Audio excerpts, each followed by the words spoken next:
Dan Malaysia adalah alasan yang tepat untuk mencapai pertumbuhan keluaran negara kasar KDNK dalam lingkungan 5.3% hingga 6.3%.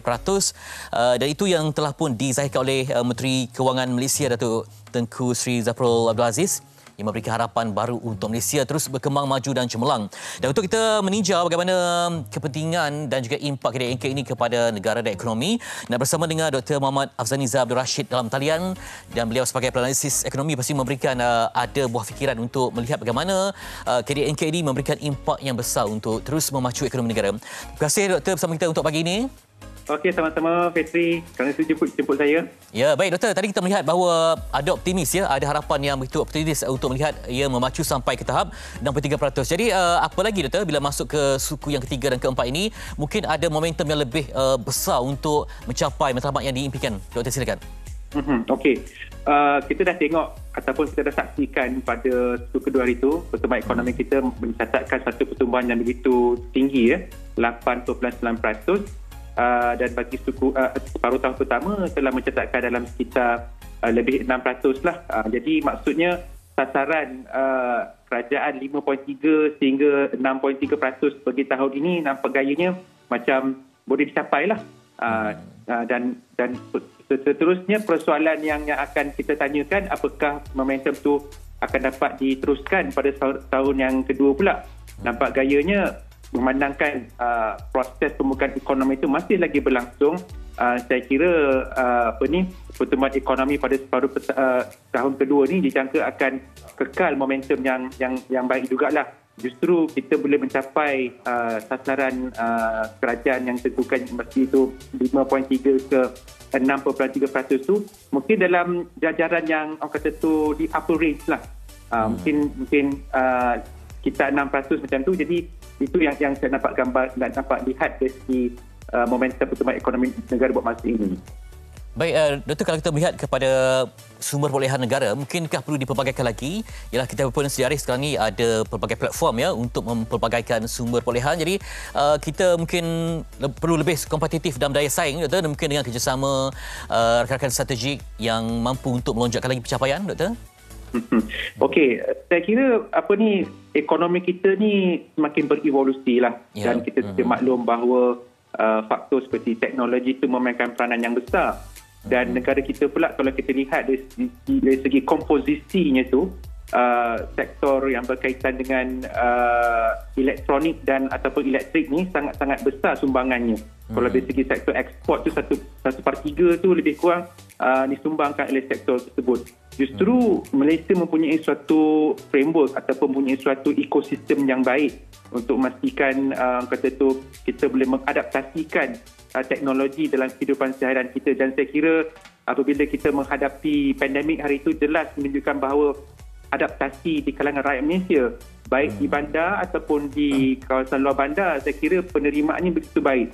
Cuma yang penting sekarang ni kita memastikan infrastruktur yang berkaitan dengan teknologi seperti infrastruktur berkaitan dengan 5G sebagai contoh perlu dilaksanakan supaya transisi ekonomi kepada yang lebih berdaya saing ini dapat kita pimpin ke arah yang lebih mampan lagi. Baik, tadi dari segi infrastruktur yang baik, lagi apa lagi dokongan Dr. rasa?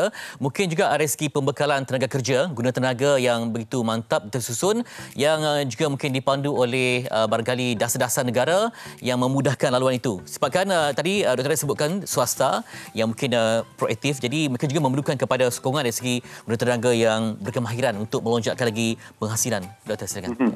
Itulah, saya kira banyak orang kata tu sesi libat urus dilaksanakan oleh pihak kerajaan dengan pihak industri, dengan pihak orang kata tu akademik dan sebagainya untuk mendapatkan suatu feedback yang lebih tuntas lah. Dan di sini saya kira isu seperti ketidaktimbangan terhadap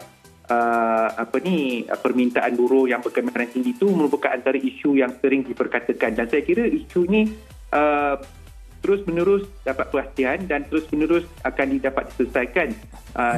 Dan kita faham juga tentang dasar kerajaan yang sentiasa pro bisnes atau pro perniagaan. Saya kira itu dapat membantu bagaimana kita menyelesaikan masalah ketidakseimbangan terhadap permintaan buruh berkemahiran tinggi ini. Dan juga diikuti pula dengan dasar pendidikan yang saya kira juga sentiasa berevolusi. Baik di peringkat rendah, menengah dan juga di peringkat tinggi lah.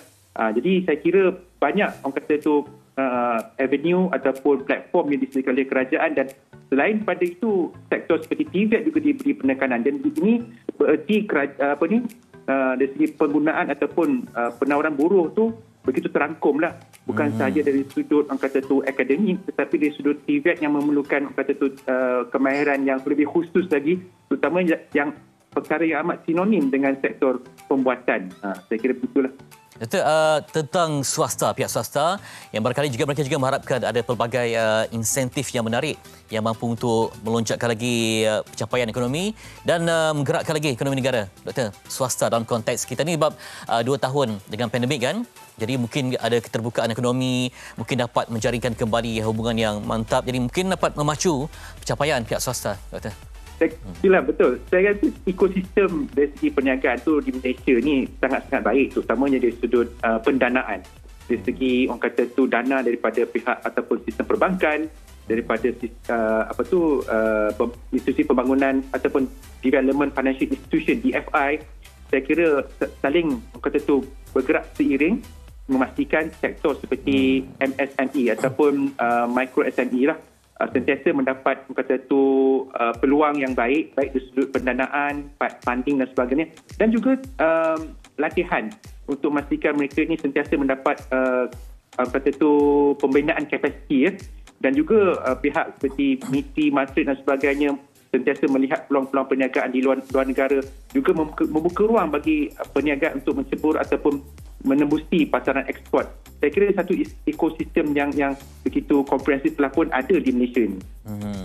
Tadi doktor sebut tentang ekosistem yang menarik perlu ada dengan mungkin barangkali insentifnya dengan percukaian yang lebih menarik dan juga mungkin import ekspor. Apa mungkin impaknya? Disebabkan mungkin juga ada pengaruh dari segi kelembapan ekonomi dan juga hubungan Malaysia dengan negara seperti China yang mungkin ada dasar yang agak rigid dia tentang COVID-19, mungkin akan memberi impak dari segi rantaian itu, doktor. Sebenarnya Fitri bertanyakan tentang apakah cabaran ekonomi pada masa depan sebenarnya. Ya, betul. So, cabaran ekonomi itu memang ada. Tiap-tiap tahun memang ada, dan kita dapat lihat seperti peperangan di Ukraine, dasar COVID strategi di China dan juga kenaikan kadar faedah di negara maju. Ini merupakan perkara-perkara yang akan sentiasa memberi kesan terhadap kemampanan sebuah ekonomi tersebut.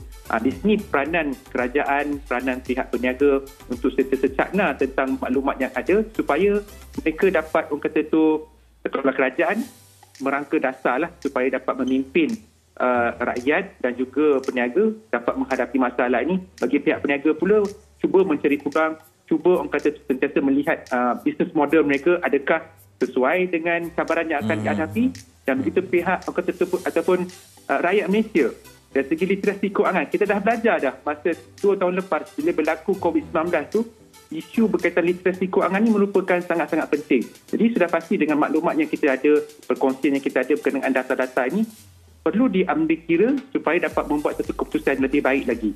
Jadi saya kira gitulah macam mana kita menghadapi cabaran ekonomi yang sentiasa setiap tahun itu memang ada lah. Jadi mungkin kita ada banyak platform sekali ini.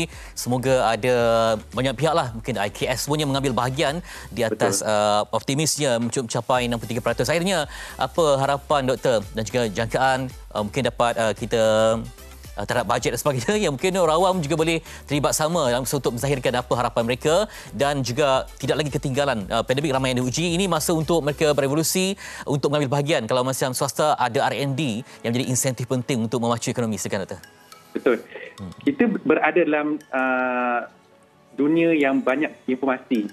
Jadi di sini peranan untuk menambah ilmu tu sangat-sangat penting lah. Bila saya kata tambah ilmu tu bukan pergi belajar masuk universiti, bukan. Maksud saya tu cubalah mencebur ataupun melihat sumber-sumber data yang tepat dan juga mendengar forum-forum yang membincangkan isu-isu berkenaan dengan perekonomian ni supaya kita dapat mendapat satu conclusion ataupun kesimpulan yang lebih baik lagi lah sebelum kita membuat satu telahan.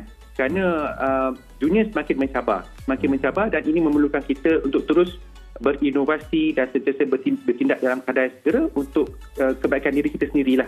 Jadi itulah harapan saya. Baik, tadi Doktor merumuskan bahawa ekosistem dah ada, fasilitis ataupun infrastruktur dah ada, tinggal kita untuklah tambah ilmu, mungkin percakapkan lagi R&D dan juga mengambil peluang atas ekonomi yang semakin berevolusi ini. Terima kasih untuk Dr. Muhammad Afzal Nizam Abdul Rashid, Analisis Ekonomi yang sentiasa tampil dengan idea yang segar, memberikan perspektif yang jelas untuk mendapatkan maklumat yang tepat tentang ekonomi negara. Terima kasih untuk Doktor. Okey, sama-sama Fitri. Dan kita nak juga meninjau apa 5 kaunter paling aktif dalam soal wang pada hari ini. Kita lihat pada Malaysian Pacific Industries diikuti dengan Ken Wan Berhad, MBM Resources, UCHR Technologies Berhad dan Kuala Lumpur Kepung Berhad. Itu 5 kaunter yang paling aktif. Dan juga bagaimana pula dengan kadar pertukaran mata wang asing dan $1 Amerika Syarikat dapat lihat 4.47. Nampaknya mencabar untuk situasi sekarang ini. Di samping $1 Singapura 3.22, RM100 Indonesia 0.03, 100 Thai Baht 12.47 dan juga 100 Won Korea 0.34. Dan untuk anda yang ingin mengetahui bagaimana pula dengan kadar emas masa, bagi emas 916 RM263.17 dan juga untuk emas 999 287.02. Ini antara beberapa lagi info dapat diberikan untuk anda.